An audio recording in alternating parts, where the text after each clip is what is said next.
اللہ رب العالمین والصلاة والسلام علی اشرف الانبیاء وسید المرسلین سیدنا محمد وعلی آلہ واصحابہ اجمعین اللہم صل علی سیدنا محمد وعلی آل سیدنا محمد کما صلیت علی ابراہیم وعلی آل ابراہیم فی العالمین انک حمید مجید قال اللہ تبارک وتعالی فی کلامہ المجید اعوذ باللہ من الشیطان الرجیم بسم اللہ الرحمن الرحیم اینما تکونوا یدرککم الموت ولو کنتم فی بروج مشیدہ وَإِن تُصِبْهُمْ حَسَنَةٌ يَقُولُوا هَذِهِ مِنْ عِنْدِ اللَّهِ وَإِن تُصِبْهُمْ سَيِّئَةٌ يَقُولُوا هَذِهِ مِنْ عِنْدِكَ قُلْ كُلٌّ مِنْ عِنْدِ اللَّهِ فَمَا لِهَٰؤُلَاءِ الْقَوْمِ لَا يَكَادُونَ يَفْقَهُونَ حَدِيثًا مَا أَصَابَكَ مِنْ حَسَنَةٍ فَمِنَ اللَّهِ وَمَا أَصَابَكَ مِنْ سَيِّئَةٍ فَمِنْ نَفْسِكَ وَأَرْسَلْنَاكَ لِلنَّاسِ رَسُولًا وَكَفَى بِاللَّهِ شَهِيدًا قال المؤلف المفسر رحمه الله تعالى أدام النفع بعلومه وعلومكم في الدارين آمين إلى أن قال ونذكرها هنا قصة صاحب الحجر وهو الساطرون لما احتال عليه الصابور حتى حصره فيه بعد محاصرة سنتين وقالت العرب في ذلك أشعارا منها وأخو الهدر إذ بناه وإذ دجلتا تجبى إليه والخابور شاده مرمرا وجلله كلسا فللطير في ذراه وكور لم تهب أيدي المناني فباد الملك عنه فبابه مهجور ولما دخل على عثمان جعل يقول اللهم اجمع أمة محمد ثم تمثل بقول الشاعر أرى الموت لا يبقى عزيزا ولم يدع لآدم لاذا في البلاد مربعا يبيت على الحسن والحسن مغلق ويأتي الجبال في شماريخها معها قال ابن هشام وكما كان كسرى صابور ذو الأكتاف فطل الساطون ملك الحضر. اب مفسر رحمت اللہ علیہ اللہ کے قرآن کی اس آیت مبارک پر اپنے دلائل ذکر فرما رہے ہیں کہ اینما تکونوا یدرککم الموت کہ تم چاہے جہاں جاؤ موت تمہیں نہ پہنچے. ولو کنتم فی بروج مشیدہ چاہے کہ تم بہت بڑے بند قلعوں میں چھپ جاؤ لیکن موت نے پہنچنا ہے اور موت نے آنا ہے اسے کوئی نہیں ٹال سکتا. اسی ضمن میں کل وہ واقعہ بیان ہوا کہ جس لڑکی کی موت اللہ نے عنکبوت مکڑی کے ذریعے لکھی تھی موت اسی مکڑی کے ذریعے ہی آئی. تو ایک تو موت کی گھڑی معین ہے اور دوسرا جو اللہ نے اس کے لیے اسباب معین فرمائے ہیں وہ بھی تبدیل نہیں ہوتے اور جو مکان معین ہے وہ مکان بھی تبدیل نہیں ہوتا. اس لیے قرآن پاک نے دوسری جگہ ارشاد فرمایا ہے کہ کل نفس ذائقۃ الموت اور ایک جگہ ارشاد فرمایا کل شیء ہالک الا وجہہ اور ایک جگہ ارشاد فرمایا کل من علیہا فان ویبقى وجہ ربک ذو الجلال والاکرام. اور ایک جگہ خصوصی طور پہ اللہ نے اپنے پاک پیغمبر کو مخاطب ہو کے ارشاد فرمایا کہ انک میت وانہم میتون ثم انکم یوم القیامت عند ربکم تختصمون. تو اگر موت سے رستگاری ملتی تو انبیاء علیہم السلام کو ملتی, اگر موت سے رستگاری ملتی تو صدیقین و صالحین کو ملتی. تو جب ان کا بھی اللہ نے جو وقت معین فرمایا ہے تو کسی اور کا تو کچھ سوچنا ہی بے فائدہ کہ جو وقت معین ہے. تو جب موت کی گھڑی معین ہے تو پھر جہاد سے ڈرنے کا فائدہ. اصل مقصد ہے تحریض بالجہاد کہ مسلمان جہاد کے لیے آمادہ رہیں. اچھا جہاد کے لیے کیوں ڈرتے ہو کہ موت آئے گی؟ موت تو گھر میں بھی آئے گی, موت تو کسی شکل میں نہیں چھوڑے. اور اسی طرح یہ بھی دیکھ لیں کہ جو تکلیف مالی، جانی، نفسانی، روحانی اللہ نے لکھی ہے وہ ٹل نہیں سکتی۔ صرف فرق اتنا ہے کہ تکلیفیں تو کافروں کو بھی آتی ہیں، مسلمانوں کو بھی آتی ہیں۔ کافر جو ہیں وہ اسباب میں الجھ جاتے ہیں، اور جن کو اللہ نے ایمان دیا ہے وہ سمجھتے ہیں کہ مسبب الاسباب، جو اسباب کا خالق ہے، مالک ہے، یہ اسی کا حکم ہے۔ اسی لیے اللہ نے فرمایا میرے مدنیین کو کہہ دیں کل من عند اللہ، جو بھی پہنچے وہ اللہ کی طرف سے۔ اب مومن کا کام یہ ہے کہ وہ جب تکلیف آئے تو صبر کرے، اور اگر نعمت ملے تو شکر کرے، تاکہ صبر پر بھی اجر اور شکر پر بھی اجر۔ اسی طرح ابو مفسر رحمۃ اللہ علیہ ایک واقعہ بیان کرتے ہیں، ملک الحضر، یہ خضر نہیں لفظ ہے حضر، یعنی جس نے اپنی حفاظت کے لیے بہت بڑے انتظامات کیے تھے، حتیٰ کہ اس کا لقب ہی یہ بن گیا کہ وہ بادشاہ جو اپنی حفاظت کرنے والا، اپنے آپ کو محفوظ کرنے والا تھا۔ تو اس کے ساتھ یہ ہوا کہ اس پر ساترون، اس کا نام تھا ساترون۔ تو اس نے اما احتال علیہ صابور، جب اس نے ہیلا کیا، کوشش کی، حتی حسرہ فیہ وقتل من فیہ بعد محاصرۃ سنتین، کہ 2 سال تک تو اس نے محاصرہ رکھا قلعے کا، وہ نہ نکلا، لیکن 2 سال کے بعد آخر پہنچا، اس کو بھی قتل کیا اور جو قلعے میں تھے ان سب کو بھی قتل کیا۔ تو لہذا قلعے بھی تو کسی کو موت سے نہ بچا سکتے، وہ حفاظتی اہتمامات اور انتظامات جو ہیں وہ بھی موت سے کسی کو نہ بچا سکتے، کیونکہ موت جب آتی ہے تو اس نے آنا ہے۔ اور یہ بھی اللہ کی شان ہے کہ حضرت ابن عباس رضی اللہ تعالی عنہ فرماتے تھے کہ اللہ نے قرآن پاک میں 2 آیات مبارکہ جو ہیں وہ ایسی آیات ہیں کہ ایک روایت مبارک میں ہے کہ امان لامتی من الغرق والحرق، کہ اللہ نے حضور نے فرمایا میری امت کے لیے ان 2 آیتوں کو امان بنایا ہے کہ ان کے پڑھنے والا ڈوبنے سے بھی، جلنے سے بھی، ہلاکت سے بھی محفوظ رہتا ہے۔ اور وہ آیات مبارک ہیں وما قدر اللہ حق قدرہ والارض جميعا قبضته يوم القيامة والسماوات مطويات بيمينه سبحانہ وتعالی عما یشرکون۔ اور دوسری آیت ہے قال ارکبوا فیها بسم اللہ مجریہا ومرساہا ان ربی لغفور الرحیم۔ حتیٰ کہ حضرت ابن عباس فرماتے تھے رضی اللہ تعالیٰ عنہ کہ یہ آیتیں جو ہیں جو آدمی پڑھ کر جس سواری میں بیٹھے، یعنی ہوائی جہاز ہے، بحری جہاز ہے، گاڑی ہے، موٹر ہے، سواری ہے، کچھ ہے، فرماتے تھے کہ اگر اس کو حادثہ آ گیا اور وہ مر گیا تو اس کی دیت میں ادا کروں گا۔ یعنی اتنا ان کو یقین تھا حضور پاک کے فرمان پہ اور اللہ کے قرآن کی ان آیات۔ لیکن یاد رکھیں آدمی لاکھ پڑھتا ہے بچ جاتا ہے، لیکن جب تقدیر آئے تو پڑھنا بھول جاتا ہے۔ یہ تو اللہ تبارک و تعالیٰ کا ایک عالم ہے، نظام ہے کہ ان آیات کے پڑھنے سے واقعی الحمدللہ میں نے بھی یہ آیات بڑے دوستوں کو بتائیں اور اللہ کا شکر ہے لوگوں نے بڑا تجربے کیے کہ اللہ نے ان کو بڑے بڑے حوادث سے محفوظ فرمایا۔ تو لیکن جب تقدیر آئے گی وہ اذا جاء القدر عمیہ البصر، کہ جب تقدیر آ جاتی ہے نا جی تو اس کے بعد پھر آدمی کی نگاہ اور آدمی کی تدبیریں کام نہیں کرتی۔ حضرت سلیمان علیہ السلام کے زمانے میں واقعہ ہے اسرائیلی روایات میں کہ سیدنا سلیمان علیہ السلام ایک جگہ سے گزر رہے تھے کہ وہاں 2 پرندے بیٹھے ہیں اور یعنی ایک جوڑا بیٹھا ہے نر اور مادہ کا، اور مادہ جو ہے اس کو سمجھا رہی ہے اور کہہ رہی ہے کہ وہ فلاں دور سے جو آدمی آ رہا ہے نا مجھے شکاری لگتا ہے، کہیں ایسا نہ ہو کہ وہ ہمیں شکار کر لے ہم اڑ جائیں۔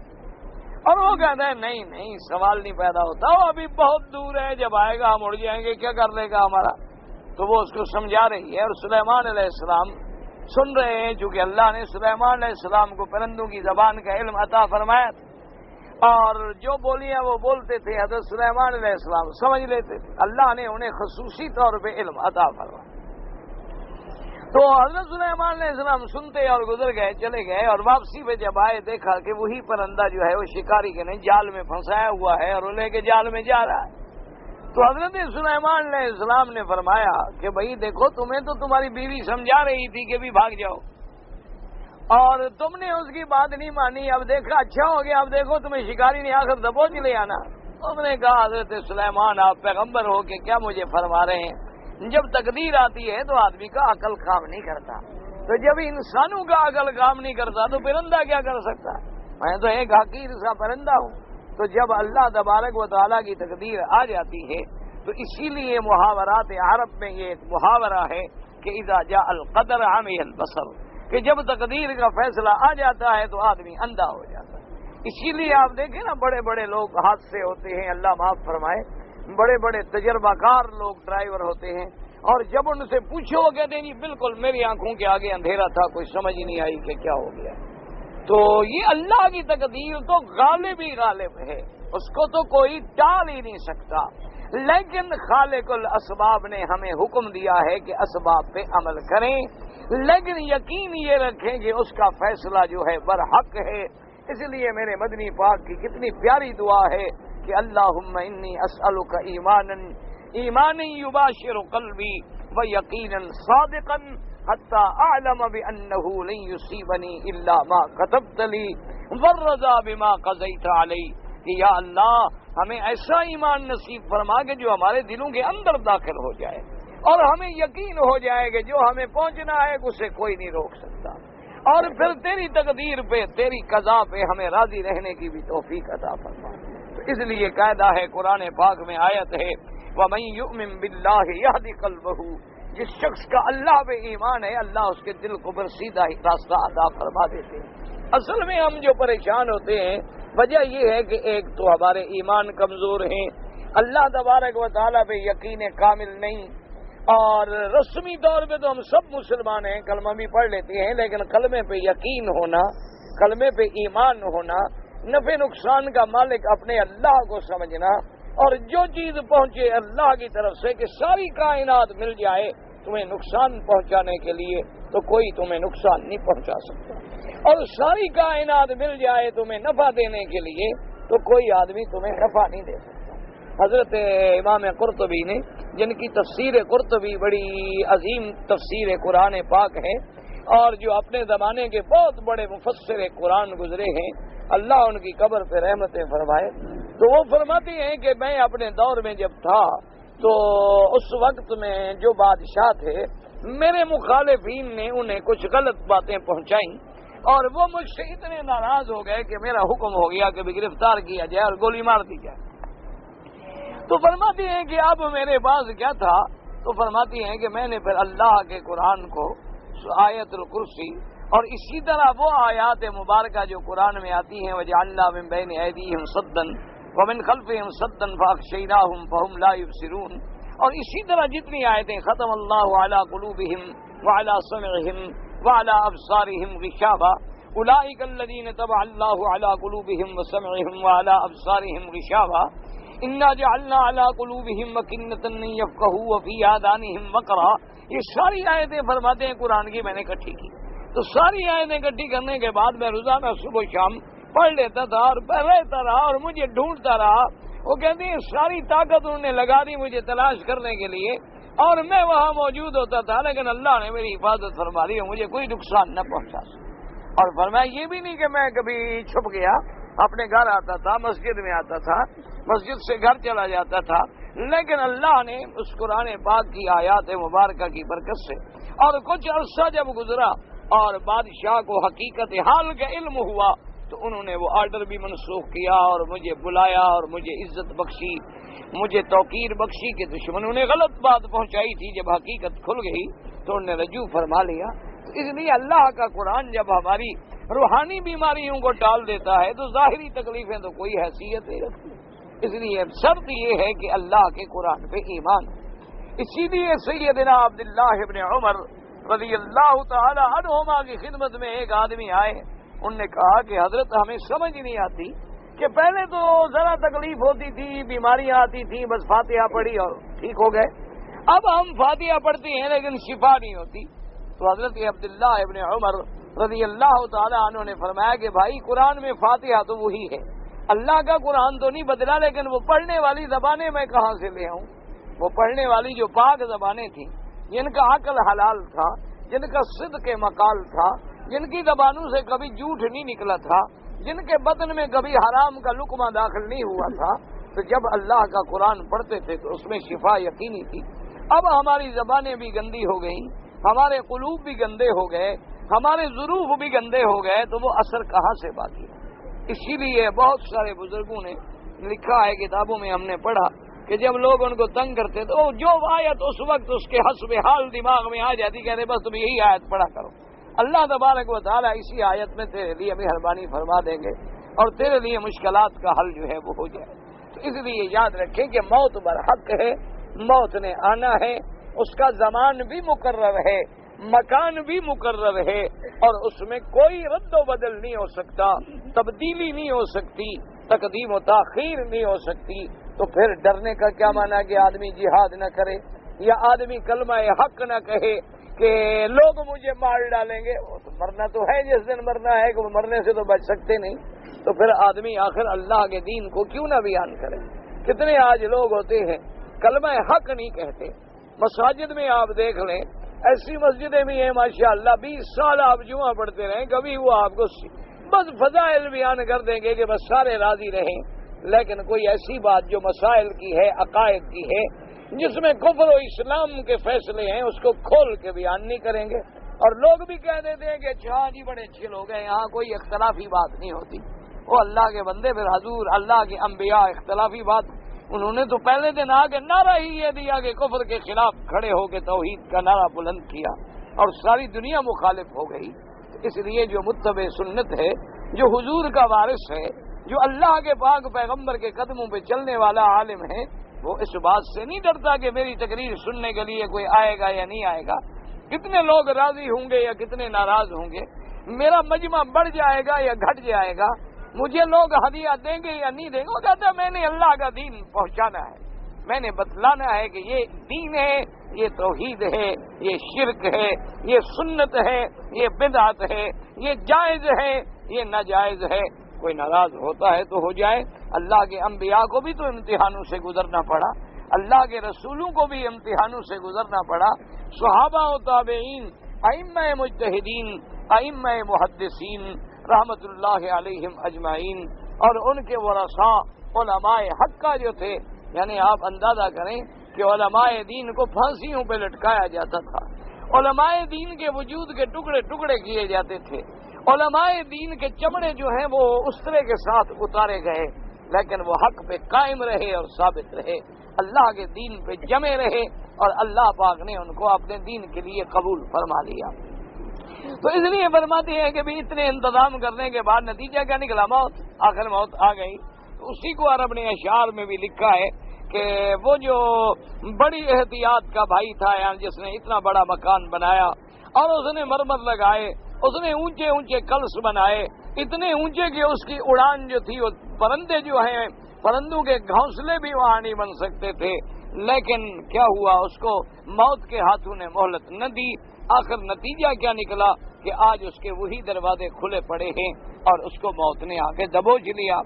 اور اس کے بعد فرماتے ہیں وَلَمَّا دَخَلَ عَلَىٰ عثمان، جب حضرت عثمان کی خدمت میں آئے تو وہ یہ دعائیں مانگ رہے تھے، اللہم اجمع امت محمد صلی اللہ علیہ وسلم، کہ یا اللہ حضور کی امت کو اتفاق نصیب فرما۔ اور اس کے بعد اس نے ایک شاعر نے ایک جیسے شعر بھی پڑھا کہ اَرَى الْمَوْتَ لَا يَبْقَىٰ عَزِيزًا وَلَمْ يَدَعْ، کہ ہم نے یہ دیکھا ہے کہ موت کسی بڑے کو نہیں چھوڑتی، اور موت جو ہے کسی آج جیسے قبائل کو بھی نہیں چھوڑتی۔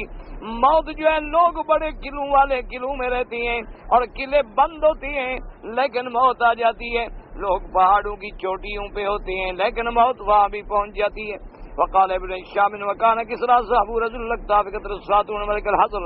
ان الذي قتل صاحب الذي صابور ابن اردو شیر ابن بابک اول ملوک بنی ساسان وعدل ملوک الطوائف ورد الملک عید الاکاصرہ۔ وہ فرماتی ہیں کہ حضر کو صابور ابن ارد شیر ابن بابک نے مارا تھا، اس نے قتل کیا تھا، اور یہ وہ پہلا بادشاہ ہے ملوک ساسان میں سے، اور طوائف میں سے یہ سب سے کمزور بادشاہ تھا۔ ورد الملک عید الاکاصرہ، اور اسی نے ملک جو ہے پھر اکاصرہ کسرا والوں کو لوٹایا۔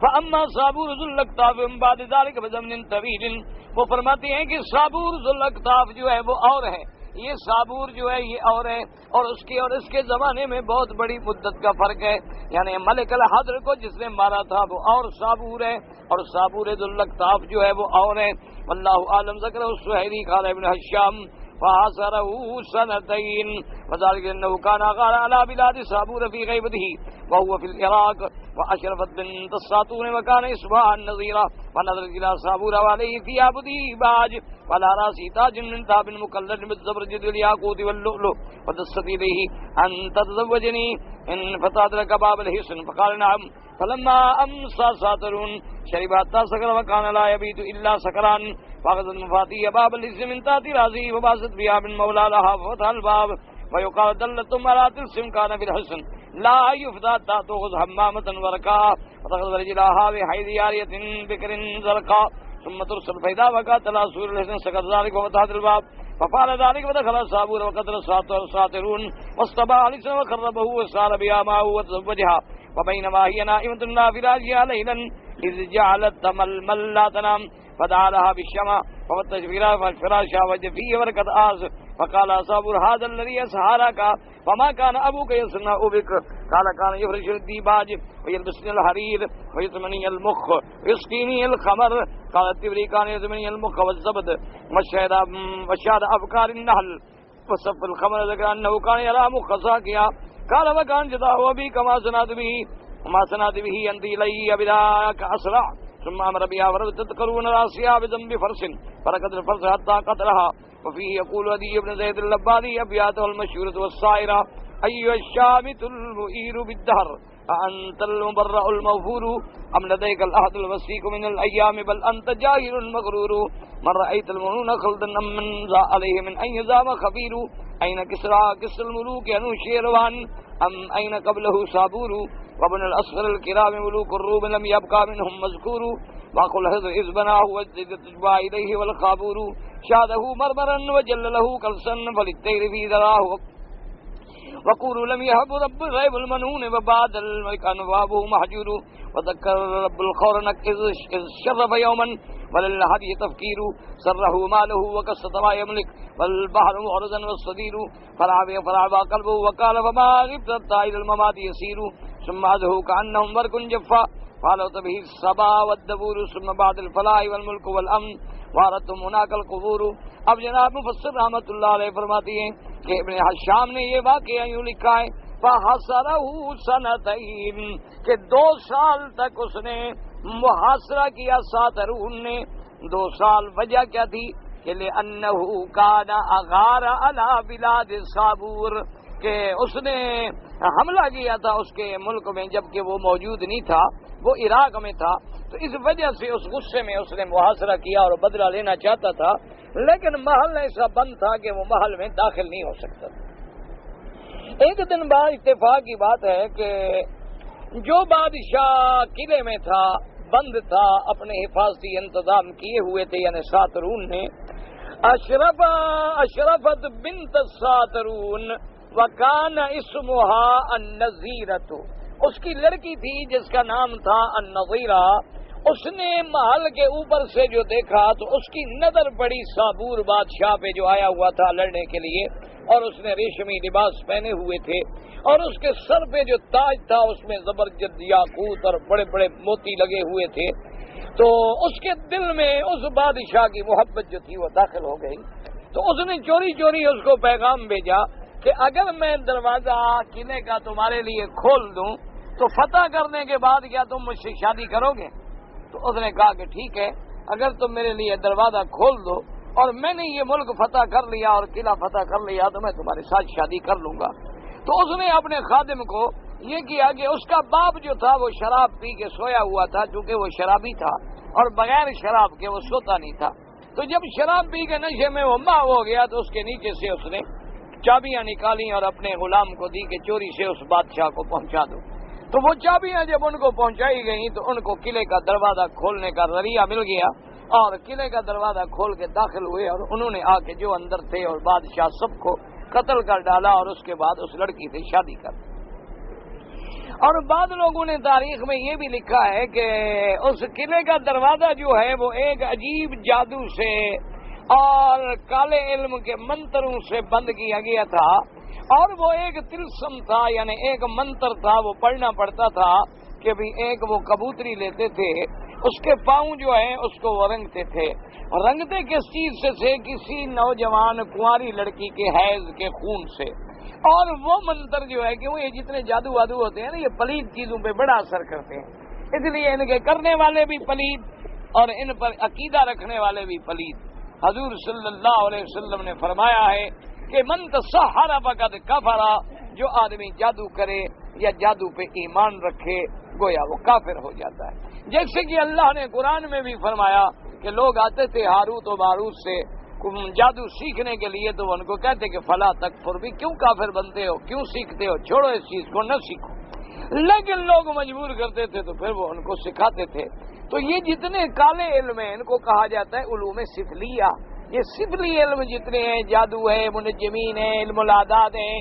یہ شعر ہے، اور اسی طرح کے اور شعابدہ ہیں، یہ دراصل ان کا تعلق ہوتا ہے شیاطین اور جن سے، اور شیاطین اور جن جو ہیں ان کا مرکز ہوتا ہے پلید جگہ، پلید آدمی، غلیظ آدمی، ناپاک آدمی، کیونکہ پاک آدمیوں کے تو قریب یہ جاتے ہی نہیں نا، پاک آدمیوں سے تو یہ بھاگتے ہیں۔ تو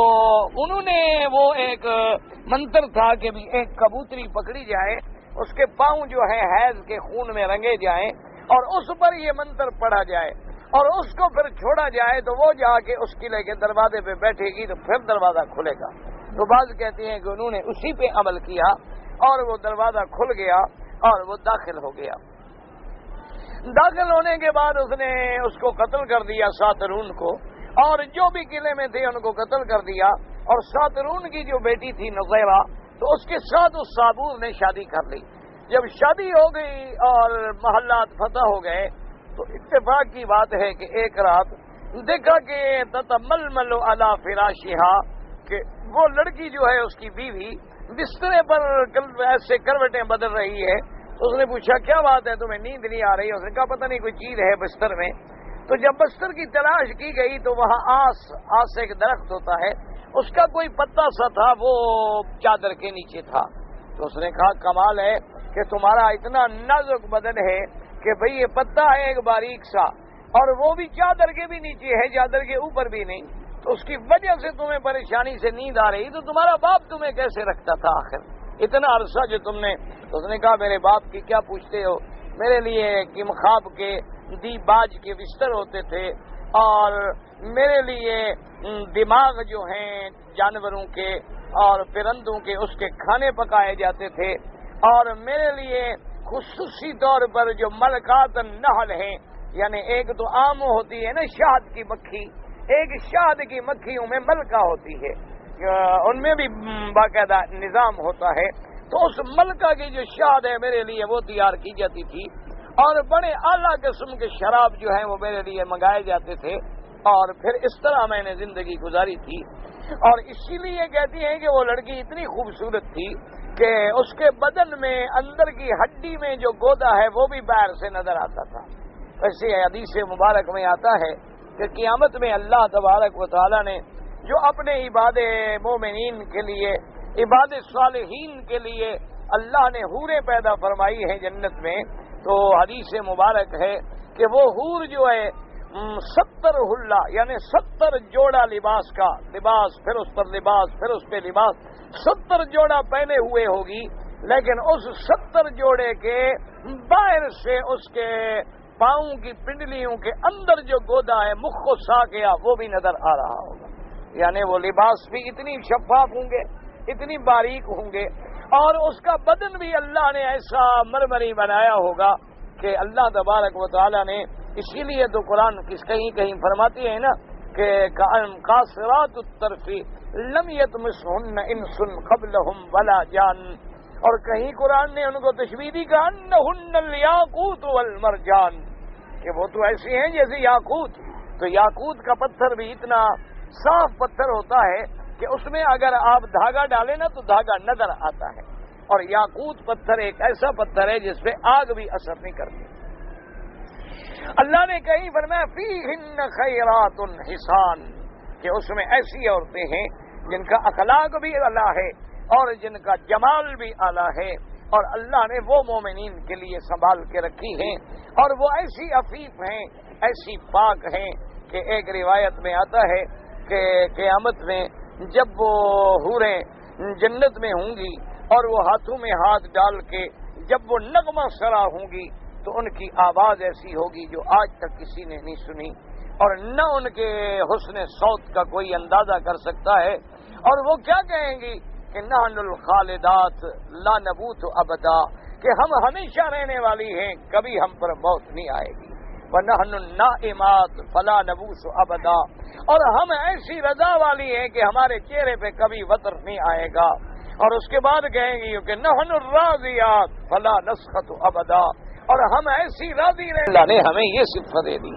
اور ایک روایت میں آتا ہے کہ بی بی عائشہ صدیقہ رضی اللہ تعالی عنہ فرماتی ہیں کہ جب حوریں یہ گانا گائیں گی تو جو مسلمانوں کی عورتیں ہیں اصلی دنیا والی آدمیات، تو وہ کہیں گی کہ نحن الصائمات فلا تصمن ابدا، کہ ہم تو وہ عورتیں ہیں جنہوں نے دنیا میں روزے رکھے، تم نے تو کبھی روزہ ہی نہیں رکھا،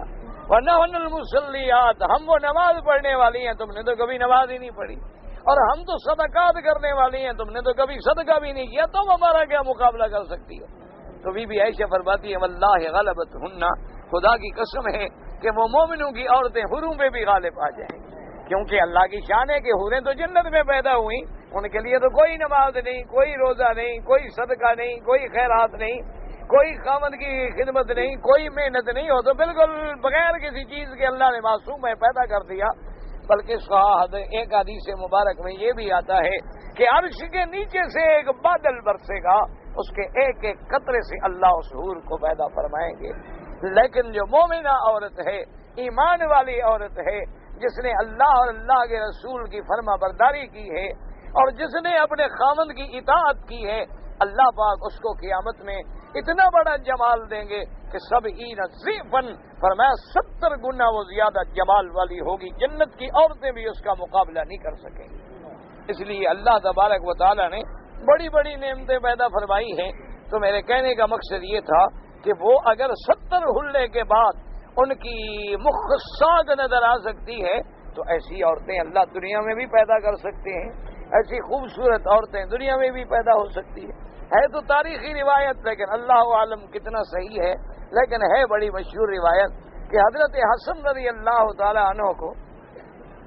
کہیں سے ایک بات ملی تھی کہ ایک ایسی عورت ہوگی دنیا میں کہ اللہ نے اس کی صفت جو ہے وہ جنت والی رکھی ہوگی کہ جب بھی وہ اپنے خاوند سے ملے گی تو دوسرے دن پھر وہ اسی طرح ہوگی جیسے کنواری ہوتی ہے، جیسے جنت کی عورتیں ہیں، کیونکہ ان کا تو بالکل کسی قسم کا جو ہے زوال، نہ حیض ہوگا، نہ بول و براز ہوگا، نہ ان میں کوئی عیب ہوگا، نہ ان میں کوئی ظاہری اور باطنی برائی ہوگی، چونکہ فیہ نہ خیرات انسان، تو کبھی کبھی اللہ ان کی صفتوں والی عورتیں دنیا میں بھی پیدا فرما دیتے۔ تو اس لیے حضرت حسن پھر بڑی شادیاں کرتے تھے، شادی کرتے طلاق دیتے، شادی کبھی وہ عورت کہیں میرے نصیب میں شاید آ جائے۔ تو حضرت حسین رضی اللہ تعالیٰ عنہ نے لوگوں کو منع بھی کیا، لوگوں کو بلایا مدینے والوں کو کہ بھئی میرے بھائی کو تو شادیوں کا شوق ہو گیا ہے، تم لوگوں کا کیا ہو گیا ہے کہ تم رشتہ دے دیتے ہو، آئندہ میرے بھائی کو نہ دیا کرو رشتہ، وہ تو شادی کرتا ہے 2 دن 4 دن کے بعد طلاق دے دیتا ہے، تو میں بھائی کو تو نہیں روک سکتا، لیکن تم لوگ جو ہے اس کو رشتہ ہی نہ دو تاکہ وہ خود بخود رک جائے گا۔ تو انہوں نے کہا حضرت آپ کیا کہتے ہیں، چاہے وہ 1 گھنٹے کے بعد بھی طلاق دیتے، ہمیں یہ تھوڑی بات ہے کہ نسبت ہو جاتی ہے محمد مدنی کے خاندان سے کہ بھئی ہماری بیٹی کون تھی، حضرت حسن کی بیوی تھی، اور حضرت حسن کون تھا، سیدہ فاطمہ کا بیٹا تھا، تو ہمارا جب نسب مل جاتا ہے تو ہمارے لیے یہ عزت کافی ہے، آپ ہمیں منع نہ کریں، بھائی کو روکیں۔ تو حضرت حسین نے پھر بھائی کو سمجھایا کہ حضرت آپ اتنی شادیاں نہ کیا کریں، بس اللہ نے 4 کی اجازت دی ہے، ٹھیک ہے، یہ کیا ہے کہ آپ شادی کرتے ہیں؟ انہوں نے کہا اصل بات تو میرے بھائی یہ ہے، میں تو اس عورت کی تلاش میں ہوں، تو پر میں تلاش کرنا چھوڑ دو، وہ تو میری بیوی بن چکی ہے، تم تلاش، اس کے بعد پھر آپ نے کبھی شادی نہیں کی۔ اللہ عالم، تاریخی روایت ہے، میں نے کسی موثوق کتاب میں تو پڑھی نہیں، لیکن تاریخوں میں لوگوں نے لکھا ہے، اور خدا بہتر جانتا ہے چونکہ تاریخ لکھنے والے اکثر ملنگوں کے بھائی ہوتے ہیں، تو اس لیے ان کا اعتبار تو بھائی ہوتا کوئی نہیں، کیا پتہ نشے میں بیٹھی ہوں اور کیا سے کیا لکھ دیا ہو، اس لیے تاریخ کا اعتبار کوئی نہیں ہوتا۔ ہمیشہ یاد رکھیں تاریخ جو ہے وہ رطب و یابس ہوتی ہے، اس میں سچی باتیں بھی ہوتی ہیں اور غلط باتیں بھی ہوتی ہیں، اصل اعتماد جو ہے وہ قرآن و حدیث کا ہوتا ہے، یعنی اللہ کا قرآن ہو یا حدیث محمد مصطفیٰ۔ ظالم لوگوں نے تو حدیث میں بھی جھوٹ ملا دیے، ظالم لوگوں نے تو حدیثیں خود گھڑ دی، حدیثیں موضوع بنا ڈالی، اللہ کے نبی پر نسبت کر دی احادیث کی، ان باتوں کی جو حضور نے نہیں فرمایا۔ ضعیف تو بلکہ حدیث ہوتی ہے، موضوع خود گڑ لی، ایسی روایات کے جن کا دنیا میں وجود ہی کوئی نہیں۔ بڑا مشہور آپ نے سنا ہوا ہے نا کہ حضرت بلال نے اذان نہیں دی اور پھر رات نہیں گزرتی تھی اور صبح صادق نہیں ہوتی تھی، اور اللہ نے جبریل بھیجا کہ جب تک بلال نہ دے میں دن نہیں نکالوں گا۔ جھوٹ، کوئی واقعہ ہی نہیں، لوگوں نے گھڑا ہے قصہ جس کا کوئی حقیقت سے تعلق نہیں۔ یعنی اندازہ کرو اگر اللہ کے نبی اس دنیا سے چلے جائیں پھر تو رات گزر جاتی ہے، لیکن صرف حضرت بلال اذان نہ دیں تو راتیں رک جاتی ہیں۔ یعنی اللہ کے نبی خاتم الانبیاء محمد مصطفیٰ صلی اللہ علیہ وآلہ آلہ وسلم سے دہان سے تشریف لے گئے، لیکن دنیا چل رہی۔ تو اسی لیے تو حضور نے فرمایا نا کہ جب تمہیں کسی عزیز کی موت کا غم آئے تو میری موت یاد کرو، کہ بھئی جب اللہ کے نبی چلے گئے تو ہم کیا، ہماری کیا طاقت یا ہماری خاندان کی کیا طاقت۔ تو یہ گھڑی ہوئی روایت، اس کو کہتے ہیں گھڑن تو، یہ لوگوں نے گھڑے ہیں خود، کوئی واقعہ نہیں، کوئی قصہ نہیں، ایسے لوگوں نے گھڑے۔ انا للہ و انا الیہ راجعون۔ یہ اکثر جو ہمارے بیچارے ہوتے ہیں نا ڈھیلے عقیدے والے، ان کا گزارا انہی روایات پہ ہوتا ہے۔ وہ اکثر کتابوں میں لکھیں گے بزرگ فرماتے ہیں، کون سے بزرگ یہ بھی بتائیں، اکثر کتابیں پڑھے لکھیں گے بزرگ فرماتے ہیں۔ ایک بزرگ گزرے ہیں جس نے فرمایا ہے، وہ کون تھے کوئی پتہ نہیں۔ وہ اللہ کے بندے کو بزرگ کا نام تو لو، بزرگ کس صدی میں تھا، بعد کس صدی کی ہے، کوئی نام کیوں نام لکھیں تو پھر تو حقیقت کھل جائے گی نا۔ جیسے ملنگ آپ ان کی تقریریں سنیں کہیں گے راوی فرماتا ہے، کون راوی کوئی پتہ نہیں، دریائے راوی سے نکلا ہے، ستلج سے نکلا ہے، بیاس و چناب سے نکلا ہے، کہاں سے نکلا، بس راوی کہتا، آواز آتی ہے، پتہ نہیں کہاں سے آتی ہے آواز۔ بھئی آواز تو جن کی بھی آ سکتی ہے، آواز بندے کی بھی آ سکتی ہے، کس کی آواز آتی ہے؟ حق والا کہتا ہے قال اللہ، اللہ فرماتے ہیں، اور یہ قرآن کی آیت قال رسول اللہ، وہ کہے گا حضرت محمد مصطفیٰ فرماتے ہیں، اور ساتھ بتلائے گا کہ کس نے سنا، النبی ہریرہ رضی اللہ، حضرت ابی ہریرہ نے سنا ہے، حضرت عبداللہ ابن مسعود نے سنا ہے، سیدنا ابی بکر نے سنا ہے، سیدنا عمر نے سنا ہے۔ اس سے پھر کس نے روایت کی ہے، وہ سلسلہ جڑے گا امام بخاری تک، امام بخاری سے میرے مدنی محمد مصطفیٰ صلی اللہ علیہ وسلم، اور درمیان میں کوئی کھوٹا بندہ نہ ہو، کوئی ضعیف آدمی نہ ہو، کوئی مجہول نہ ہو، کوئی نسیان کا مارا ہوا نہ ہو، کوئی راستے سے بھٹکا ہوا نہ ہو، پھر سند جڑتی ہے موتیوں کی طرح، پھر محدثین مہر لگاتے ہیں کہ یہ حدیث صحیح ہے، اور اس کے تمام روات جو ہیں وہ صحیح ہیں، اور اس کے روات شیخان ہیں، یہ متفق علیہ ہے، یا یہ وہ حدیث ہے جس کو امام بخاری نے نقل کیا ہے، امام مسلم نے نقل کیا ہے، یا امام ترمذی نے نقل کیا ہے، یا مصنف ابن شیبہ بھی ہے، کہیں ہے لیکن سند صحیح ہے، یہ رجال صحیح ہیں، پھر جا کے بات ہوتی ہے۔ یہ نہیں کہ بس بزرگ کہتے ہیں، بزرگ فرماتے ہیں، راویوں نے کہا ہے، کسی نے لکھا ہے اور ہم نے سنا ہے، یا کہا گیا ہے، یہ ایسے لوگ کہتے ہیں، یہ باتیں جھوٹ ہوتی ہیں، کیل وقال، کہ اس نے کہا، اس نے کیا، اس نے کہا تھا، میں نے سنا تھا، میرے بابا کہتے تھے۔ بھائی تمہارے بابا خود کیا پڑھے ہوئے تھے؟ پڑھے تو نہیں تھے، وہ کہتے تھے، پڑھے نہیں تھے ماشاءاللہ۔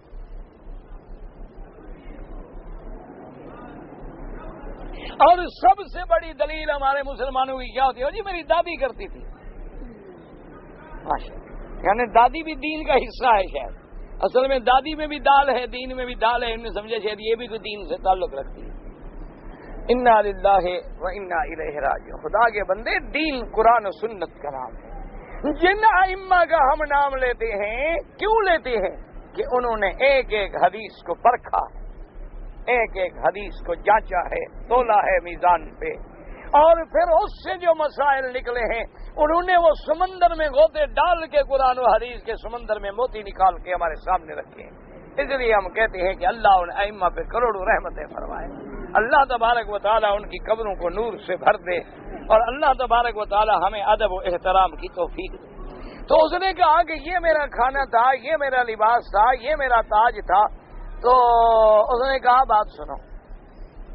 کہ اس انداز میں تمہارے باپ نے تمہیں پالا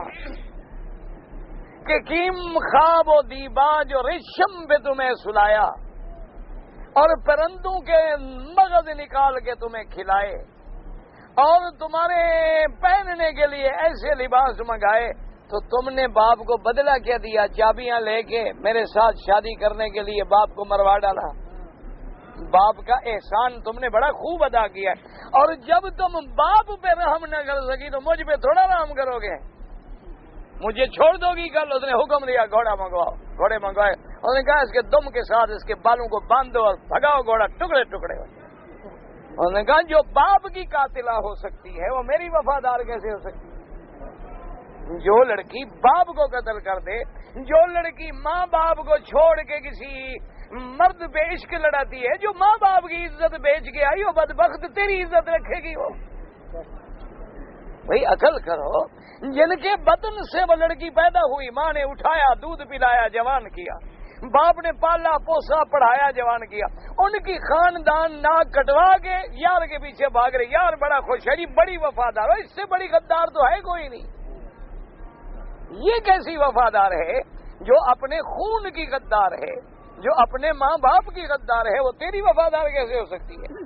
یہ تو ایک شہوت اور جنون ہوتا ہے، جب آدمی کا دماغ چلا جائے، عقل نکل جائے تو پھر وہ غلط فیصلے کرتا ہے۔ اس لیے شریعت نے حکم دیا ہے کہ کوئی لڑکی کوئی لڑکا اپنے ولی الامر کے بغیر شادی نہ کرے، اولیاء الامور ان کے شادی کریں، کیونکہ لڑکیاں تو جذبات سے فیصلے کرتی ہیں لیکن والدین عقل سے فیصلے کرتے ہیں جو ان کی بہتری کے لیے بہتر ہوتے ہیں۔ تو اس نے کہا کہ جب تم نے اپنے باپ کو مروا ڈالا ہے تو میرا تم کیا عزت کرو گی؟ تو مجھے بھی تم ایک دن جلدی سے مروا ڈالو گی، اس لیے بہتر ہے کہ تمہارا فیصلہ میں ابھی کر دوں۔ تو اس نے فوراً گھوڑا منگوایا اور اس کے دم کے ساتھ اس کے بالوں کو باندھا اور گھوڑے کو حکم دیا کہ دوڑاؤ۔ گھوڑے نے دوڑ دوڑ کے اس کے ٹکڑے ٹکڑے کر دیے، اور اسی پر پھر بعض عرب شعراء نے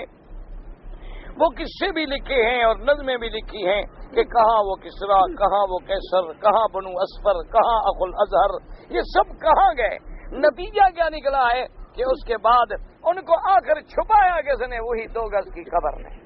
آج ان کی قبریں ہیں، اس لیے حضرت علی، سیدنا علی رضی اللہ تعالی عنہ وارضا، سیدنا علی کرم اللہ وجہہ، آپ جب قبرستان پہ گزرتے آپ کہتے السلام علیکم یا دار قوم مؤمنین انا انشاء اللہ بکم لاحقون انتم السابقون ونحن الاثر، اور اس کے بعد کھڑے ہو جاتے، فرماتے قبروں والوں تمہاری بیویوں نے دوسری شادیاں کر دی ہیں، تمہاری اولادیں بھی اپنی اپنی خوشیوں میں مگن ہیں، اب تمہارے محلات میں مکانوں میں اور لوگ رہتے ہیں، تمہیں اللہ نے مٹی میں چھپایا ہے۔ تو انجام تو ہمارا یہی ہے نا کہ جتنے ہم محل بناتے ہیں ان میں دوسرے آگے ٹھہریں گے، جتنی ہم خوبصورت جوان بیویاں ڈھونڈے مریں گی تو وہ جلدی سے کسی اور کے گود میں لیٹیں گی، اپنا خاندان جو ہے وہ 2 دنوں کے بعد بھول جائے گا، اور زیادہ سے زیادہ رسم دنیا کو زندہ رکھنے کے لیے کبھی کبھی قبر پہ آگے مٹی چڑھا جائے گا۔ سال کے بعد جیسے ہمارے لوگوں نے ایک رسم بنائی ہے کہ محرم کے دن آ جائیں نا جی، پھر ماں باپ کی قبر پہ آ جاتے ہیں، ماشاءاللہ مٹی کی ایک تا لگاتے ہیں، اوپر دال پھینکتے ہیں، ایک تو مٹی دوبارہ دیتے ہیں نا، کہیں مٹی پرانی ہو جائے، نکل آئے بابا پھر آ جائے، کہتے ہیں پکا کرو اس کو اچھی طرح تاکہ ہر سال سنبھال لو، کہیں نکل تو نہیں رہا۔ اور دوسرا دال پھینک کے آتے ہیں کہ ہم تو گوشت کھا رہے ہیں، تمہارے مقدر میں یہی ہے، تم یہی دال کھاؤ۔ یہ سارے بدعات ہیں اور دین کے خلاف ہے۔ تمہیں والدین سے محبت ہے، ان کے لیے حج کرو، ان کے لیے عمرے کرو، ان کے لیے طواف کرو، ان کے لیے خیراتیں کرو، ان کے لیے صدقات کرو، ان کے نام پہ مسجدیں بناؤ، مدارس بناؤ، مسافر خانے بناؤ، ہسپتالیں بناؤ، جہاں پانی کے انتظام نہیں وہاں کنویں لگواؤ، نل لگاؤ، تاکہ قیامت تک تمہارے والدین کو ثواب ملے۔ یہ رسمیں ہیں جو ہم نے بنا رکھی ہیں۔ دال لے آتے ہیں، وہ سال کے بعد باپ کو دیتے کہ ہیں دال، خود روزانہ گوشت کھاتے ہیں، لیکن والد کے لیے جو ہے وہ دال وہ بھی قبر کے اوپر پھینک کے چلے جاتے ہیں، یا کوئی جو سستے سے سستی چیز ملے نا بازار میں وہ لے آئیں گے، تقسیم کر دیں گے بچوں کو خیرات ہو۔ انا للہ و انا الیہ راجعون۔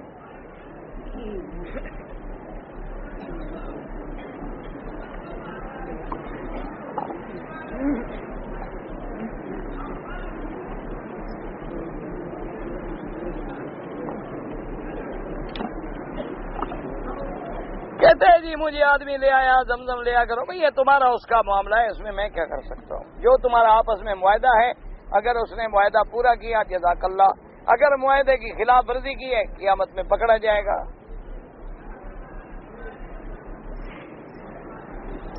میں ڈرائیور ہوں اور کمپنی کا مال لے کے کبھی برائدہ سے مکہ اور کبھی مکہ سے برائدہ اور آتا رہتا ہوں، آپ کے لیے عمرہ ضروری نہیں ہے، کیونکہ جو ڈرائیور ہر وقت چلتے رہیں آتے رہیں جاتے رہیں ان کے لیے ضروری نہیں ہوتا۔ کسی شخص کے وسیلے سے دعا نہ کریں، قرآن و حدیث میں اس کا ثبوت نہیں ملتا۔ قرآن کی کیسٹ کے اوپر آپ کا درس ٹیپ کر سکتے ہیں، وہ بھی تو قرآن ہے، وہی سنا کرو۔ ہمارے یہاں نماز جنازہ کے بعد دعا کرتے ہیں، وہ بدعت ہے۔ اصل دعا وہ ہے جو جنازے میں ہے، اللہم اغفر لحینا و میتنا اور لوگ برا بلا، بھائی جب سنت پہ چلو گے تو لوگ برا بلا تو کہیں گے۔ یاد رکھو، جب تم حق پہ چلو گے تو پتھر لگیں گے، جب تم باطل پہ چلو گے تو پھر پتھر نہیں۔ کبھی فلم والوں کو تم نے گالی دی ہے؟ جو وہاں لائن لگا کے کھڑے ہوتے ہیں، کبھی گئے ان کو پتھر مارنے؟ جو کہے گا فلم نہ دیکھو، کہے گا جہاں جہاں مولوی پڑھایا جنت کا ٹھیکیدار۔ تو بات اس پہ ہوتی ہے جب تم حق کی بات کرو گے، جب تم نہ حق پہ رہو تو پھر تو سب خوش ہیں، پھر تو باطل کے ساتھ ہو تم۔ اس لیے یاد رکھو، یہ جو جنازے کے بعد دعا ہے یہ بدعت ہے۔ اصل پھر دعا کب مانگو؟ جب میت کو قبر میں دفن کر لو، پھر اس کے لیے دعا مانگو کہ اللہ اب ہمارے بھائی کو سوال و جواب میں ثابت قدم رکھنا۔ وہ دعا کرنا جو ہے سنت ہے۔ لیکن ہمارے ہاں تو بھائی دین تو رہا نہیں، رواج ہے، جو رواج بڑھ گیا بس وہ ٹھیک ہے، اس رواج پہ عمل نہ کرو تو وہابی ہو۔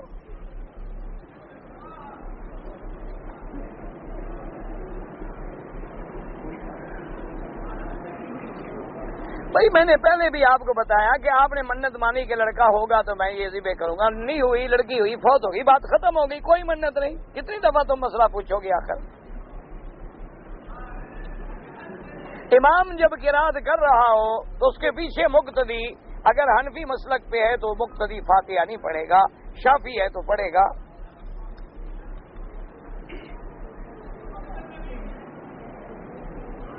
بہرحال ایک آدمی دمام سے عمرے کی غرض سے آیا، عمرہ کیا، مدینے چلا گیا، پھر مدینے منورہ سے اس کا عمرے کی نیت نہیں تھی، کسی سے پیسے لینے کے لیے مکہ آ گیا، تو بہرحال گنجائش ہے۔ لیکن امام ابو حنیفہ رحمۃ اللہ علیہ بڑے سخت ہیں اس مسئلے میں، وہ کہتے ہیں کسی وجہ سے بھی آیا اس کو عمرہ کرنا ضروری تھا کہ میقات گزر کے آیا ہے، نہیں کیا تو عمرہ بھی قضا کرے اور دم دے۔ باقی ائمہ فرماتے ہیں اگر کام کی نیت سے، کاروبار سے، قرضہ لین دین، عمرے کی نیت نہیں تھی، عمرہ نہیں کیا تو کوئی حرج نہیں۔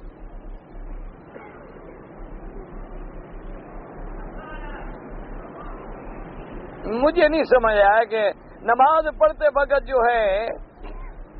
پتہ نہیں کیا ہے، مختلف باتیں، کوئی مختلف باتیں نہیں ہیں، یہ تو حضور کی حدیثوں میں رحمت ہی رحمت ہے،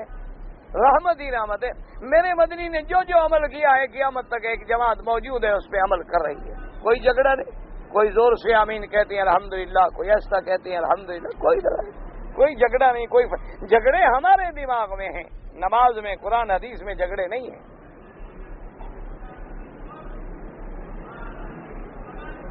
یہ ابھی مسئلہ میں نے بتا دیا، ہو چکا ہے۔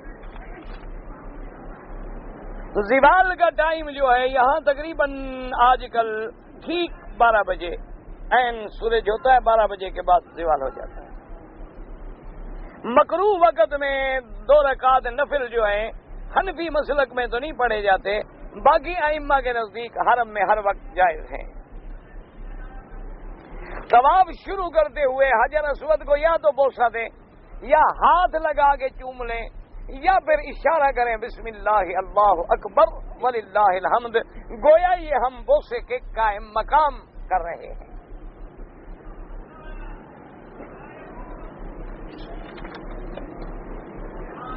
اگر آدمی مکے میں رہتا ہے اور اپنے گھر سے احرام باندھے نہیں، اس کو ہل جانا پڑے گا، یعنی حد حرم سے باہر جائے، چاہے تنیم جائے، جرانہ جائے، جدے جائے، کہیں جائے۔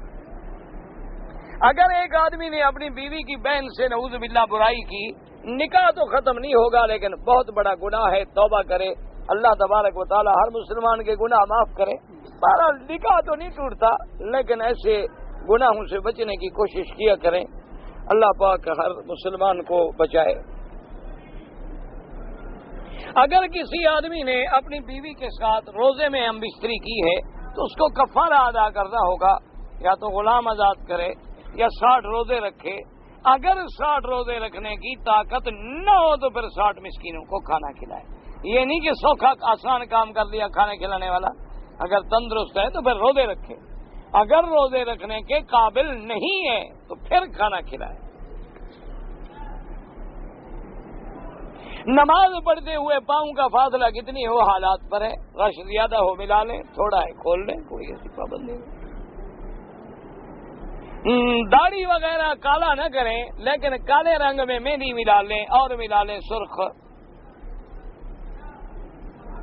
ہم نے مسجد میں حج پڑھا. عرفات چھوڑنے سے پہلے 2 گھنٹے پھر ہم حد عرفات کے اندر چلے گئے, پھر حج ہو گیا. اگر نماز میں پریشانی کی وجہ سے رونا آ گیا, اگر آواز نکل جائے پھر نماز نہیں ہوگی. اگر آنسو بہتے رہے اور وہ اللہ کا ذکر دہراتا رہا یا آیت قرآن کی پڑھتا رہا, کوئی بات نہیں. بہرحال مجھے گزارش یہی ہے کہ وسیلے کے لیے کوئی صحیح حدیث مبارک نہیں ملی. بعض علماء قائل ہیں, ان سے دلائل تلاش کریں. مدینہ منورہ میں جب ہم جائیں تو حضور پاک کی سرکار میں مواجہہ مبارک میں کھڑے ہو کر الصلاۃ والسلام علیک یا رسول اللہ بالکل پڑھیں. اسی طرح صحابہ پڑھتے تھے.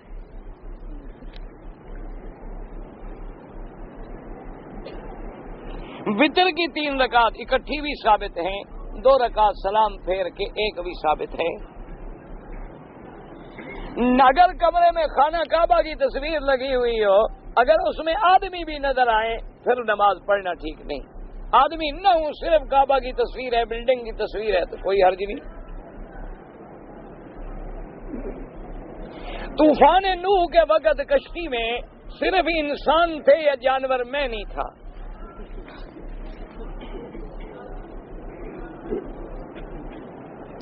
کوئی مولوی ہو تو اس سے پوچھ لینا کیا کیا تھا, میں تھا ہی نہیں اس میں. اللہ نے حکم دیا ہے قُلْ نَحْمِلُ فِيهَا مِنْ كُلٍّ زَوْجَيْنِ اثْنَيْنِ, صرف بندے نہیں, ہر چیز.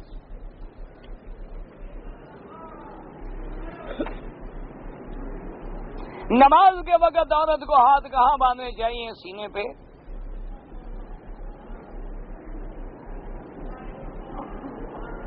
نماز فرض کے بعد نماز جنازہ بھی ضروری ہے. اگر نماز جنازہ آ جائے تو ضروری پڑھو. دوسرا جنازہ آ جائے وہ بھی پڑھو. تم پڑھو گے تو تمہارا بھی کوئی پڑھے گا.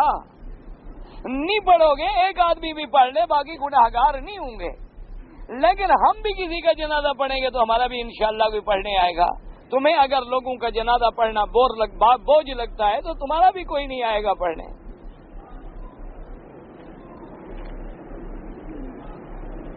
صفا کے دوران 4 چکروں کے بعد وضو ٹوٹ گیا, اگر باقی 3 چکر بغیر وضو کیے پھر بھی ٹھیک ہو گئی صفا. نماز کی نیت کرتے ہوئے کعبہ کو دیکھا جائے کوئی حرج نہیں, دیکھ سکتے ہو. نماز میں اگر نظر پڑے کوئی حرج نہیں, سجدے کی جگہ پر ہو تو زیادہ افضل ہے, کیونکہ تذلل عاجزی بندگی ہے.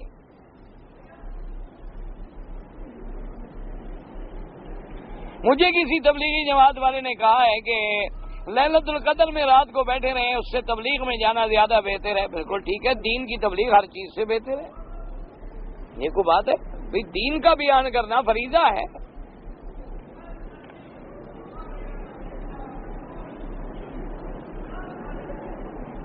کہتے ہیں جی آپ کی تقریر سننے کا مجھے بھی بڑا شوق ہے, لیکن کچھ لوگ نماز مغرب سے پہلے ڈیرا لگا کے بیٹھ جاتے ہیں, نہیں ہلتے. تو جب تم سے نہیں ہلتے تو مجھ مولوی سے اکیلے ہل سکتے ہیں؟ کچھ تم کوشش کرو, کچھ میں کوشش کروں, شاید ہل پڑے. اور تو بس میں تو میرے بھائی ہے نہیں, یہ مانتے شانتے نہیں ہیں. ہم نے بڑا زور لگایا ہے, تمہارے پاس بھی جادو ہو تو کرو. بہرحال جو طالب ہیں پڑھنے والے, یاد رکھو ان کا تو حق ہے آگے بیٹھنا, کیونکہ ان کی کتاب ہے, ان کا سبق ہے, ان کا حق مقدم ہے. اور ان کے علاوہ جو ہے جو پہلے آئے اس کا حق ہے. لیکن نماز نہ چھوڑا کرو کہ صفیں خالی پڑی رہے اور تم یہاں بیٹھے رہو. پہلے نماز پڑھو اس کے بعد جہاں جگہ ملے الحمدللہ۔ اللہ نے ذکر کیا سلطان کا سورت رحمان میں، وہ تو ہے کہ یا معشر الجن والانس ان استطعتم ان تنفذوا من اقطار السماوات والارض فانفذوا لا تنفذون الا بسلطان۔ وہ سلطان نام نہیں ہے، مانا ہے کہ تم اگر نکل سکتے ہو آسمان و زمینوں سے تو نکلو، تم نہیں نکل سکتے جب تک کہ تمہارے پاس اللہ کی طرف سے کوئی حجت و برہان نہ ہو۔ وہاں سلطان بے معنی دلیل اور آیت اور اجازت ہے، کسی کا نام نہیں، یاد رکھو۔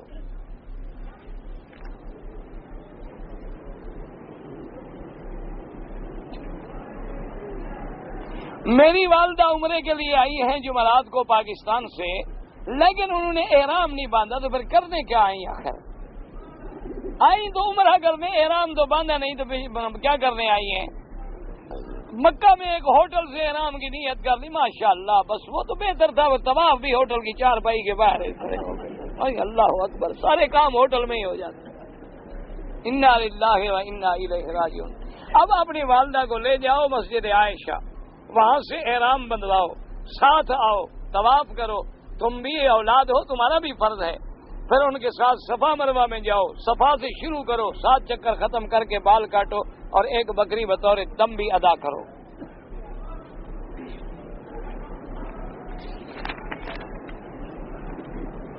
عشاء کی وتر نماز اگر ہم پڑھ لیں تو بعد میں ہم نفل پڑھ سکتے ہیں، بالکل کوئی منع نہیں۔ وہ تو مسئلہ یہ ہے کہ اگر تم وتر پڑھتے ہو تہجد کے ساتھ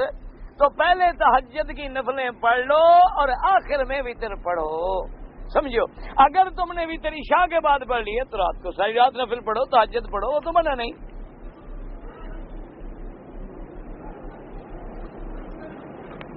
ایک غریب اور بیمار شخص ہے، اس پر میرا قرضہ ہے اور وہ غریب بیمار ہے اور اس کی طاقت بھی نہیں ہے، تو میں اس کو زکوٰۃ میں معاف کر، بالکل دے سکتے ہو، کوئی منع نہیں۔ وہ بیچارہ مستحق ہے، بیمار بھی ہے، مریض بھی ہے اور مسکین بھی ہے اور اسپتال میں داخل ہے، وہ زکوٰۃ کا مستحق نہیں تو اور کون ہوگا؟ تم اپنی زکوٰۃ میں اسی کو دے دو، کوئی ایسی بات۔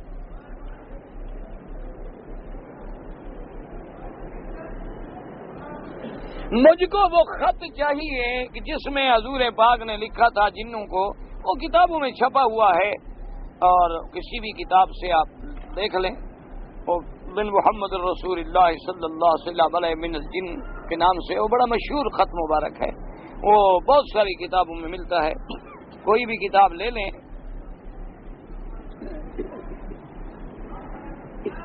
اگر توبہ کرتے وقت میں اللہ سے قسم کھائی کہ آئندہ گناہ نہیں کروں گا تو توبہ ٹوٹ گئی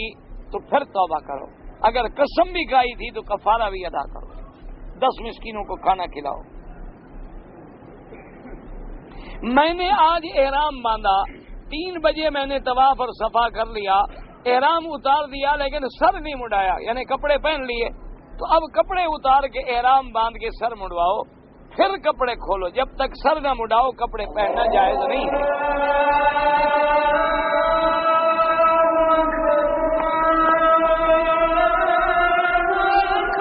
اور کچھ صدقہ و خیرات